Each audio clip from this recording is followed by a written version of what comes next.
Hi everyone, welcome to WW Designs. My name is Nikki and today I'm going to make another masterboard in my junk journal scrapbook. If you haven't seen the previous videos, there is a playlist now for junk journal scrapbook options. And today we're going to play with some labels. If you've been junk journaling for any length of time, there is a very good chance you have purchased at least one label kit because they are really fabulous little bits of ephemera to add to journal cards and tags and all that sort of thing. I've got a selection of a few different types here. I've also got some homemade ones. If you don't have a label kit but you have some stamps that have letters, numbers, anything like that on it, you can quite simply make your own. And I've got a few plain ones that I've actually done using a stamp and magazine pages. I've decided to add a few blank ones in so that when this is done, you'll see there's at least a little bit of white space, so to speak. But all we're going to do is have some fun and glue. So what I might do is, while I'm gluing this, instead of trying to gas bag and then I can't concentrate, I might just pop some music on. I might speed it up a little bit so you can just grab yourself a tea or coffee, sit back, relax, and let's make a masterboard.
So I've trimmed off the edges. It's now complete, and it's actually turned out looking better than what I thought it might.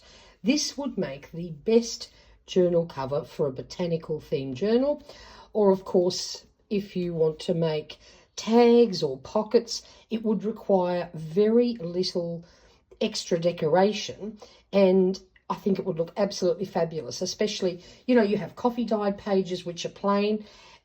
Use something like this, and I think that would look fabulous. So I hope you enjoyed this. Go grab your labels or make some, and here's another masterboard done and dusted. Thank you for watching. If you have any questions, leave them down in the comments box below. And if you could just take a few seconds of your time to hit the like button, I would really appreciate that. And until next time, stay safe and stay healthy. Bye for now.